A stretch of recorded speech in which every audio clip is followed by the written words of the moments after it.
Hey guys, my name is Shane, and today I'm back again with another addition to my thrilling surgery horror stories saga.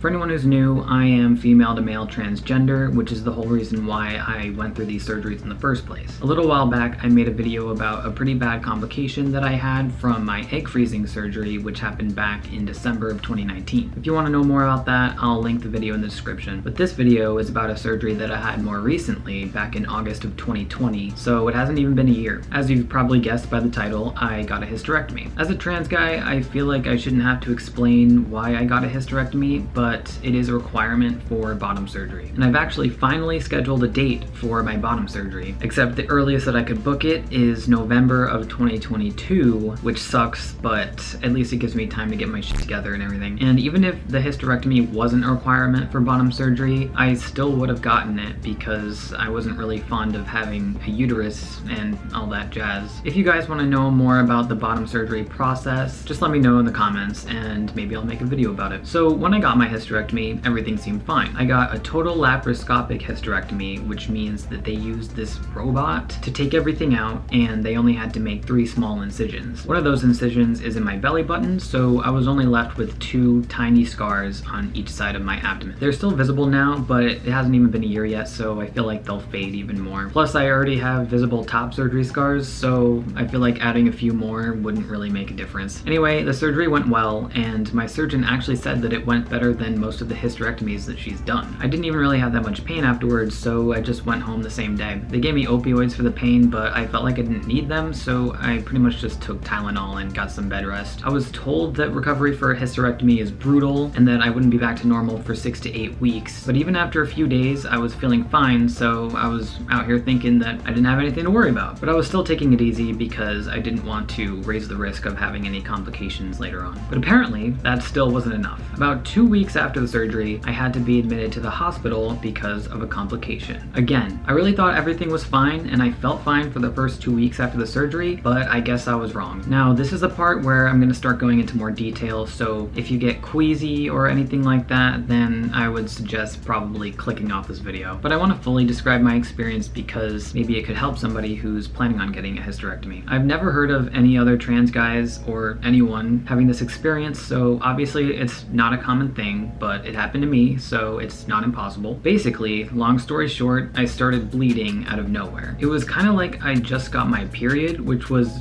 weird because, you know, my uterus literally just got removed. I was a little bit concerned at first, but the doctor did say that I would probably experience some bleeding, so I didn't really think too much of it, even though I didn't have any bleeding for the first 2 weeks after the surgery. It was pretty light bleeding too, so I just assumed that it would pass and it was just part of the recovery.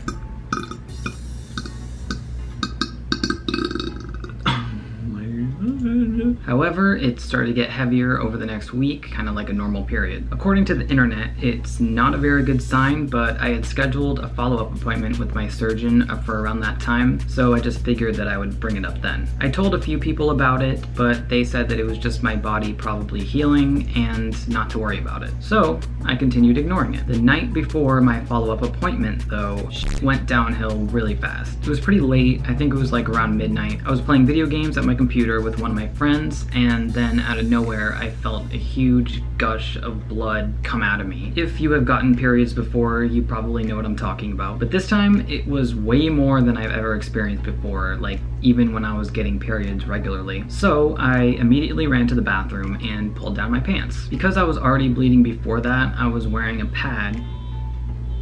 Basically, I bled through everything, even though I was wearing a pad because I had already been bleeding before, but I bled through it really fast, and it turns out that I passed the biggest blood clot that I've ever fucking seen in my entire life. I know it's probably TMI, but it's what happened. It was absolutely horrifying. I even thought that I had a miscarriage for a second before realizing that that's literally impossible. I was still bleeding consistently and it was bright red. So I cleaned myself up, cleaned the bathroom up because it looked like somebody got massacred in there, and replaced my pad. By that point, obviously, I knew that something was very wrong, only I didn't really know what to do about it. It was late, so I really didn't want to have to wake up my dad because at the time I was living at home and I didn't really think that it was life-threatening happening, so I just went back into my room and hoped that it was just a one-time thing. Unfortunately, I bled through my clothes and onto my computer chair, so I had to change. And then after that, I just continued playing my game because I kind of wanted to get my mind off of it. And for a little while, everything was fine, but then lo and behold, I ended up passing another giant blood clot. I don't think it was even an hour later. When I went back into the bathroom, I realized that I bled through everything again. So I started using 2 pads at the same time to kind of minimize overflow. And by this time, I was obviously freaking out and I had no idea why I was bleeding so much. So I just told myself that I would do the best that I could to keep it under control until the morning, and then I would tell my dad. So for the rest of the night, I barely got any sleep because I had to wake up like literally every hour to change the pads. And as if the fact that I was hemorrhaging wasn't enough, it was just already a shitty feeling for that to be happening to me as a trans guy when my periods basically stopped completely when I started taking testosterone 3 years ago. But anyway, I was bleeding through the pads completely, which meant that whatever was bleeding inside me wasn't slowing down. If anything, it seemed like it was increasing in severity. I think I went through like 3 or 4 pairs of shorts and underwear because every time I got up to go to the bathroom, there was so much overflow that it just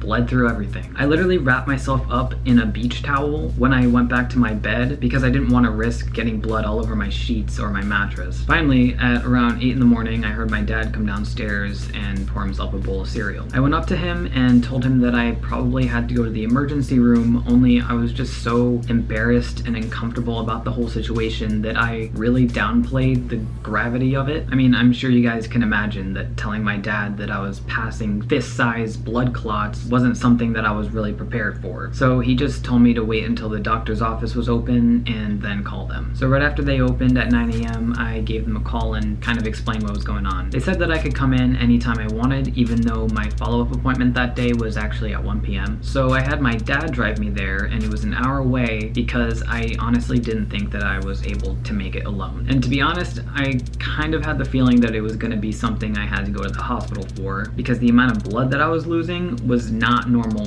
by any means. I mean, right before we left, I changed my shorts and my underwear and put on 2 overnight pads. My dad gave me a couple towels to sit on in the car so I wouldn't leak on the seats. And when we finally got there, an hour later, I still ended up bleeding through everything and getting some blood on the car seat. That's how bad it was. So right when I got to the doctor's office, I had to basically run to the bathroom right off the bat and change out of everything because I was essentially sitting in a pool of my own blood. Luckily, I thought ahead and I brought a change of shorts and underwear, so I just went into one of the stalls and cleaned myself up. And I didn't really want to be carrying around blood-soaked clothing all day, so I just threw it in the garbage. After that, I went into the doctor's office and I was put in a room so I could wait for my surgeon. After a little while, she came in, but not before I already passed another huge blood clot. This part is pretty gruesome, and I honestly don't like talking about it, but like I said, I want to fully describe what happened. So she had me strip and lie down on the table so she could take a look at what was going on. The whole time, I was just bleeding consistently, getting blood fucking everywhere. As I'm sure you can imagine, the whole experience was just very humiliating and shitty and horrifying and uncomfortable. And she ended up just telling me that I had to go to the hospital anyway because she couldn't find out what the problem was. And she said that I probably had to go to the operating room. The last time I had a surgery complication, they didn't need to do a second surgery to fix it, so I already knew that this was kind of a bigger deal. So my dad drove me to the hospital and I was given my own room, which kind of made me freak out because that's exactly what happened last time with my egg freezing surgery. To me, having my own room at the hospital made me think that I would have to be there for a prolonged period of time. If any of you guys have had to stay in the hospital for multiple days, I'm sure that you would agree that it's not particularly enjoyable. The doctors told me that I'd be getting a CAT scan, but if they couldn't figure out what the problem was from that, then I would have to go into surgery again. In the meantime, my dad and I were waiting in the hospital room for 7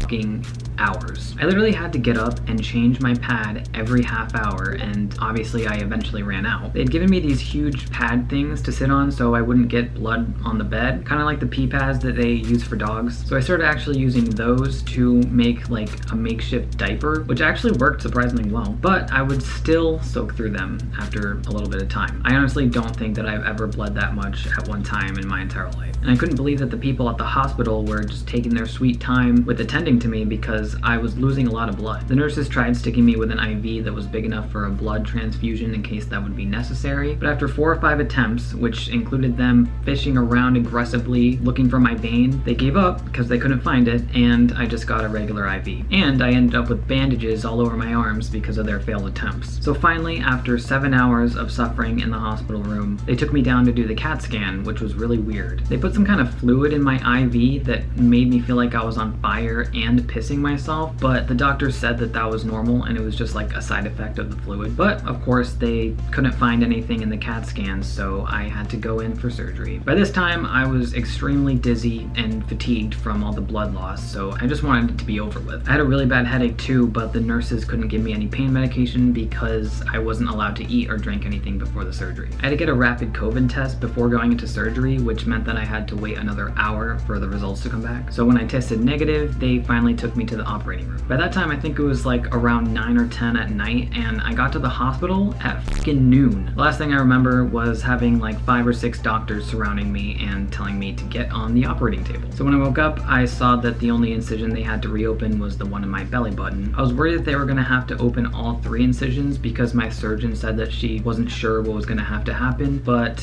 I'm glad that it didn't come to that point because I didn't want the scars to be any worse than what they actually were. I was plugged up with a huge thing of gauze, which was really painful, but I was able to return to my room. It was probably around 2 a.m. at that time, so obviously I was gonna have to stay overnight at the hospital. My dad stayed with me just like he did when I was in the hospital for my last surgery complication, even though he had to sleep in the chair. The nurses came into my room the next morning to take out the gauze and see how I was responding to the surgery. When they took that shit out though, I thought I was gonna see God. Honestly, I was assuming it was gonna be like a tampon or something, but it ended up feeling like 4 feet of paper towels. Not a pleasant feeling, but at least I had stopped bleeding. After that, they told me that I would have to pee in order to go home, and I was kind of confused about that because I didn't know why that was relevant. But then I found out they had to put a catheter in for my surgery, so when I tried going to the bathroom, it felt like I was pissing out a chainsaw. I had to wait a few hours before I could even bear the pain of taking a piss, but it got better as more time passed, so then they let me go home after that. Even though I only had to spend 1 night at the hospital, it was definitely the most serious complication that I've had, because if I didn't go back into surgery, it could have been life-threatening. So apparently the bleeding was caused by some kind of opening in the stitches or something. When my surgeon was explaining it to me, actually, she said that she didn't even really know how it happened, but it was something that I needed emergency surgery to fix, apparently. I'm fine now though, of course. The surgery worked and I wasn't bleeding anymore, but my recovery time was basically reset after that, and I had to be a lot more careful to avoid anything like that happening ever again. I'm fully healed now, but that shit was traumatic. Honestly, it makes me terrified to think about how bottom surgery is gonna go, because that one is a much more serious surgery and it actually has to be split into 3 parts. And the complication rate is higher too, which isn't really comforting. If you guys want me to make a video about bottom surgery and my process with scheduling it and all that, then just comment down below and let me know. But anyway, that's what happened. I genuinely hope that no one has to go through something like that, because it's obviously incredibly triggering and it doubles the medical bills. I'm still paying them off, even almost a year later. I guess it's good that my bottom surgery isn't until November of next year, because I need a break from these damn medical bills. So if you made it to the end of the video, thank you for watching. I want to make more videos on my channel, so if there's anything you guys want to see from me, then just let me know. But anyway, I'll see you next time. Peace.